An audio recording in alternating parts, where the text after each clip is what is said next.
हमारे इस चैनल पर नए हैं, चैनल सब्सक्राइब कीजिए और लाइक कीजिए और क्लास को शेयर कीजिए। अधिक से अधिक क्लास को शेयर कीजिए। आज जानेंगे अर्थशास्त्र का अध्याय 1, अर्थव्यवस्था और विकास का इतिहास का भी ऑब्जेक्टिव क्वेश्चन, जो कि मोस्ट एमसीक्यू क्वेश्चन है। एमसीक्यू। चलिए तो पहला प्रश्न देखते हैं। भारत की अर्थव्यवस्था मुख्य रूप से किस प्रकार की है? किस प्रकार की है? तो हमारा आंसर क्या हो जाएगा? मिश्रित है। ठीक है, मिश्रित है। ऑप्शन नंबर सी हो जाएगा हमारा आंसर। चलिए अगला प्रश्न। दोनों भारत में योजना आयोग की स्थापना कब हुई थी? कब हुई थी? तो 1950। ऑप्शन नंबर बी हो जाएगा हमारा आंसर। चलिए अगला प्रश्न है। तीनों पंचायती वर्षीय योजना का उद्देश्य क्या है? तो हमारा आंसर क्या हो जाएगा? आर्थिक विकास। ऑप्शन नंबर बी हो जाएगा आंसर। चलिए अगला प्रश्न है 4 नंबर। प्रथम पंचवर्षीय योजना का मुख्य उद्देश्य था। मुख्य उद्देश्य क्या था? कृषि का विकास करना। ऑप्शन नंबर बी हो जाएगा हमारा आंसर। चलिए अगला प्रश्न है 5 नंबर। भारत का पहला पंचवर्षीय योजना काल कौन सा था? कौन सा काल था?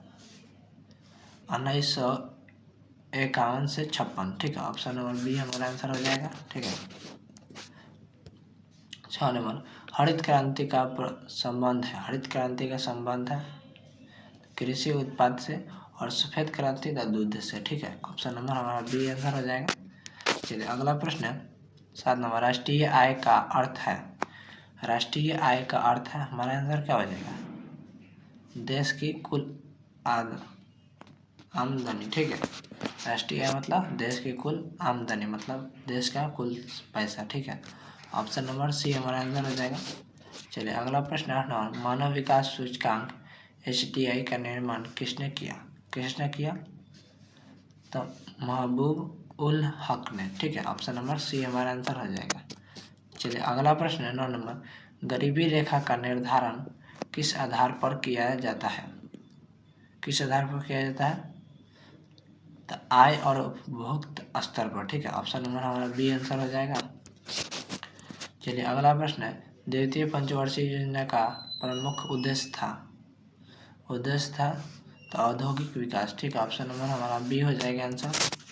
चलिए अगला प्रश्न है। भारत का केंद्रीय बैंक है। भारत का केंद्रीय बैंक है, हमारा आंसर क्या हो जाएगा? Reserve bank of India. Option number B हमारा आंसर हो जाएगा। चलिए नेक्स्ट प्रश्न 12 नंबर। 1991 में भारत का कौन सा बड़ा आर्थिक परिवर्तन हुआ था? कौन सा आर्थिक परिवर्तन हुआ था? तो उदारीकरण नीति लागू हुई। ठीक है, ऑप्शन नंबर बी आंसर हो जाएगा। चलिए अगला प्रश्न है। उदारीकरण का अर्थ है। उदारीकरण का अर्थ है निजी क्षेत्र को बढ़ावा देना। ठीक है, निजी क्षेत्र को बढ़ावा देना। ऑप्शन नंबर बी हमारा आंसर हो जाएगा। चलिए अगला प्रश्न है। भारत में जनगणना कितने वर्ष पर होता है? कितने वर्ष पर होता है? तो हमारा आंसर क्या हो जाएगा? हर 10 वर्ष में। ठीक है, हर 10 वर्ष में होता है। चलिए अगला प्रश्न है 15 नंबर। मिश्रित अर्थव्यवस्था का अर्थ है। मिश्रित अर्थव्यवस्था का अर्थ है, हमारा आंसर क्या हो जाएगा? सरकारी और निजी दोनों क्षेत्र में। ठीक है, ऑप्शन नंबर सी हमारा आंसर हो जाएगा। चलिए अगला प्रश्न है 16 नंबर। गरीबी हटाओ नारा कब दिया गया था? कब दिया गया था? तो 1969 ईस्वी में। ठीक है। चलिए अगला प्रश्न है 17 नंबर। भारत में आर्थिक सुधारों की शुरुआत कब हुई? कब हुई? तो 1991 ईस्वी में। ऑप्शन नंबर सी हो जाएगा। चलिए अगला प्रश्न है 18 नंबर। प्रति व्यक्ति आय का अर्थ है। प्रति व्यक्ति आय का अर्थ है, हमारा क्या हो जाएगा? कुल आय भागे कुल जनसंख्या। ठीक है, से भाग दीजिएगा तो प्रति व्यक्ति आय आ जाएगा। ठीक है, ऑप्शन नंबर ए हमारा आंसर हो जाएगा। चलिए अगला प्रश्न है 19 नंबर। किसी देश के विकास का मुख्य सूचक है? सूचक है तो प्रति व्यक्ति है। ठीक है, ऑप्शन नंबर सी हमारा आंसर हो जाएगा।